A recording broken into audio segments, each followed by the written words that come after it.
ఉమ్మడి గుంటూరు జిల్లాపై మోంతా తుపాను తీవ్ర ప్రభావం చూపింది. డెల్టా ప్రాంతంలో డ్రైనేజీ వ్యవస్థ నిర్వహణ సరిగా లేకపోవడంతో పంట పొలాలు చాలా చోట్ల నీట మునిగాయి. తుపాను ప్రభావంతో భారీ వర్షాలు కురవడంతో వాగులు వంకలు పొంగిపొర్లుతున్నాయి. పంట నష్టం జరగకుండా డ్రైన్ల ద్వారా నీరు సజావుగా వెళ్లేందుకు అధికార యంత్రాంగం చర్యలు చేపట్టింది. కృష్ణా పశ్చిమ డెల్టాలో సాగునీటి కాలువలు ఎంత కీలకమో మురుగునీరు వెళ్లే డ్రైన్లు కూడా అంతే ప్రాధాన్యత ఉంది. డ్రైన్లు సక్రమంగా ఉంటే ఎంత వర్షం వచ్చినా పంటలకు నష్టం వాటిల్లదు. అయితే కృష్ణా పశ్చిమ డెల్టాలో గత వైసీపీ పాలనలో డ్రైన్ల నిర్వహణకు నిధులు విడుదల చేయకపోవడంతో మరమ్మతు చేయలేదు.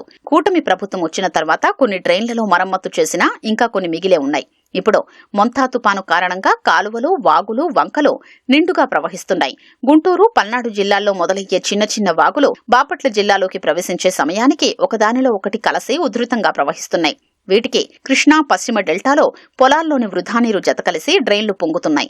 తుపాన్ ప్రభావంతో వర్షాలు పడి వేల క్యూసెక్కుల నీటి ప్రవాహం రావడంతో బాపట్ల జిల్లా పరిధిలో ఎక్కడికక్కడా కట్టలు తెగి పొలాలపై వరద నీరు ప్రవహిస్తోంది. మరోవైపు తుపాను సమయంలో సముద్ర తీరం అల్లకల్లోలంగా ఉండడంతో అలల వల్ల వాగుల నీటికి అడ్డంకులు ఏర్పడుతున్నాయి. వేగంగా సముద్రంలోకి పోవటం లేదు. ఈ కారణాలతో వరద నీరు వెనక్కి తన్ని పొలాల ముంపు తీవ్రత పెరుగుతోంది. ప్రధానంగా నల్లమడ వాగు తీవ్ర రూపం దాల్చి పర్చూరు, పెదనందిపాడు, కాకుమాను, ప్రత్తిపాడు, బాపట్ల మండలాల్లో పంట పొలాల్ని ముంచెత్తుతోంది. పర్చూరు వాగు, ఈపురుపాలెం కాలువ, వేటపాలెం డ్రైన్, రొంపేరు వాగుల ప్రవాహంతో వాణిజ్య పంటలకు నష్టం జరుగుతోంది. అందుకే డ్రైన్ల నిర్వహణపై ప్రధానంగా దృష్టి సారించినట్లు అధికారులు చెబుతున్నారు. మనకు 18 మండలాల్లో 103 గ్రామాల్లో ఈ మెయిన్ డ్రైన్స్ ఉన్నాయి. మేజర్ డ్రైన్స్ క్లియర్గా ఉంటే మీడియం డ్రైన్స్ అందులో కలుస్తాయి, అవి క్లియర్గా ఉంటే మైనర్ డ్రైన్స్ కలుస్తాయి. సో ఇది మొత్తం ఒక హైవే లాగా ఉంటే నీళ్లంతా కిందకి వెళ్ళాలనేది గౌరవనీయులు ముఖ్యమంత్రి గారు కూడా ఇది క్లియర్ ఇన్స్ట్రక్షన్స్ మనకు ఇవ్వడం జరిగింది. సో ఇక్కడ మనకు చూసుకుంటే 7 అవుట్లెట్స్ ఉన్నాయి. ఒకటి బట్టిప్రోలు మెయిన్ డ్రైన్ సముద్రానికి కలిసేది, నెక్స్ట్ రేపల్లె మెయిన్ డ్రైన్ సముద్రానికి కలిసేది, so eastern Tungabhadra drain, Nallamada drain, Parchur వాగు, ఈ స్ట్రైట్ కట్ ఒకటి, రొంపేరు రైట్ ఆర్మ్ ఒకటి. సో ఇక్కడి నుంచి మనం బ్యాక్వర్డ్ ప్లానింగ్ చేసుకుంటున్నాము. ఇవన్నీ కూడా క్లియర్గా ఉండాలి.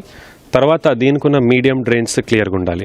సో ఈ రెడ్ పాయింట్స్ మనం రాసినది గత ఎక్స్పీరియన్స్లో మిచాంగ్ సైక్లోన్లో కూడా అక్కడ మనకు బ్లాకేజ్ కనపడ్డాయి. సో ఇక్కడ మనము ఈ లొకేషన్లో ఒక 12 ప్రొక్లైనర్స్ పెట్టి, అలాగే ఈ వాటర్ హయాసింత్ అని పైనుంచి కొట్టుకొని వస్తూ ఉంటుంది. సో అవి కూడా అప్పటికప్పుడు క్లియర్ చేయాలి, సో దట్ అది కిందకి వెళ్తూ ఉంటుంది. సో మనము వీఆర్ వర్కింగ్ బ్యాక్వర్డ్స్.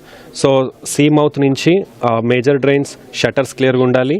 అక్కడ క్రాసింగ్ పాయింట్స్ దగ్గర డ్రైన్స్ క్లియర్గా ఉండాలి. తర్వాత మైనర్ డ్రైన్స్ మీడియం డ్రైన్స్కి కలవడానికి అక్కడ ఏమైనా చప్టాలు ఉండొచ్చు, చిన్న చిన్నవి, అవి కూడా క్లియర్గా పెట్టాం.